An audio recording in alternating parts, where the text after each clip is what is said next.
Hi friends, అందరికీ నమస్కారం. గురు పూర్ణిమ ఎప్పుడొస్తుంది? గురు పూర్ణిమ రోజు చేయవలసిందేమిటి? గురు పౌర్ణమి రోజున ఏ పనులు చేస్తే లక్ష్మీదేవి అనుగ్రహం పొందుతారో తెలుసా? ప్రతి ఏడాది ఆషాఢమాసంలో వచ్చే శుక్లపక్ష పౌర్ణమిని గురుపూర్ణిమగా జరుపుకుంటాం. హిందూ సంప్రాయంలో గురుపూర్ణిమ చాలా విశిష్టమైనది. ఈ సంవత్సరం గురు పూర్ణిమ ఈ నెల 21న వచ్చింది. గురువులను ఆరాధించటానికి చాలా ప్రత్యేకంగా, పవిత్రమైనదిగా చెప్పబడే రోజు గురుపూర్ణిమ. గురు పూర్ణిమ రోజున గురువులను పూజించడం, దానధర్మాలను చేయడం శుభ ఫలితాలను ఇస్తుంది. అసలు ఈ సంవత్సరం గురుపూర్ణిమ ఎప్పుడొస్తుంది? గురు పూర్ణిమ రోజు చేయవలసిందేమిటి అనేది ప్రస్తుతం మనం తెలుసుకుందాం. గురు పూర్ణిమ జరుపుకునేది ఇందుకే. ప్రతి సంవత్సరం గురుపూర్ణిమ పండుగను ఆషాఢమాసంలోని శుక్లపక్ష పౌర్ణమి రోజున జరుపుకుంటాం. గురుపూర్ణిమనే ఆషాఢ పూర్ణిమ అని కూడా అంటారు. వేదవ్యాసుడు జన్మించిన రోజుని గురు పూర్ణిమగా జరుపుకోవాలన్నది అనాదిగా వస్తున్న ఆనవాయితీ. మహాభారతం వంటి గొప్ప గ్రంథాన్ని రచించిన వేదవ్యాసుడుని గొప్ప గురువుగా భావించి గురుపూర్ణిమను జరుపుకుంటాము. గురు పూర్ణిమ ఎప్పుడు?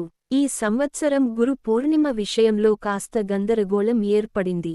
గురు పూర్ణిమను 20వ తేదీన జరుపుకోవాలా లేదా 21వ తేదీన జరుపుకోవాలా అన్న విషయంలో ఏర్పడిన సందిగ్ధతకు జ్యోతిష్య శాస్త్ర నిపుణులు క్లారిటీ ఇచ్చారు.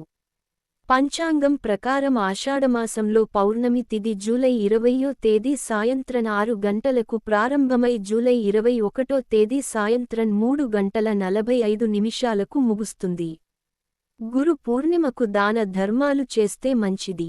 అయితే పౌర్ణమి తిథిని జరుపుకోవడానికి చంద్రోదయ సమయాన్ని పరిగణనలోకి తీసుకుంటారు.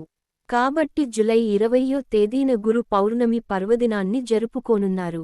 జూలై 20వ తేదీ రాత్రి గురు పౌర్ణమి పర్వదినాన్ని జరుపుకొని జూలై 21న దానధర్మ కార్యక్రమాలు నిర్వహిస్తే మంచి జరుగుతుందని, సుఖసంతోషాలు వస్తాయని చెబుతున్నారు. భగవంతుడిని పూజించటంతో పాటు దానధర్మాలకు హిందూ ధర్మంలో స్థానం ఉంది. ఈ గురుపౌర్ణమి రోజున మీరు వీటిని చేస్తే విష్ణువుతో పాటు లక్ష్మీదేవి అనుగ్రహం పొందుతారు. కొంతమంది వ్యాపారాల్లో నష్టపోతారు.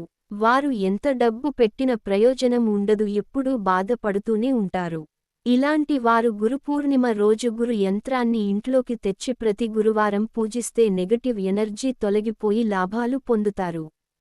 పూర్ణిమ రోజు దానాలు చేయడం వలన సంపద పెరుగుతుంది.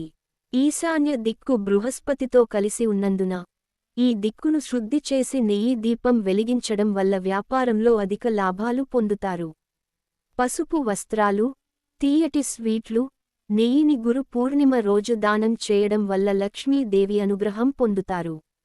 అలాగే ఈ రోజున మీకు ఇష్టమైన గురువును ఇంటికి ఆహ్వానించి మంచి విందును ఏర్పాటు చేయాలి. ఇలా చేయడం వలన జాతకంలో గురుగ్రహం బలపడుతుంది. గురు పూర్ణిమ పూజలు, దానాలతో ఫలితం ఇలా.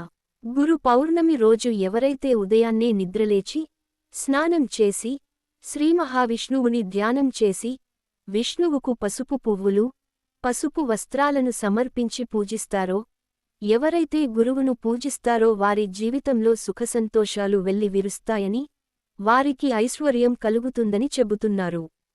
గురు పూర్ణిమనాడు దానధర్మాలు చేయడం వల్ల కెరీర్లో పురోగతి వస్తుందని, ఎవరైతే గురుపూర్ణిమ రోజు దానధర్మాలు చేస్తారో వారికి అన్ని పనులలోనూ విజయం లభిస్తుంది.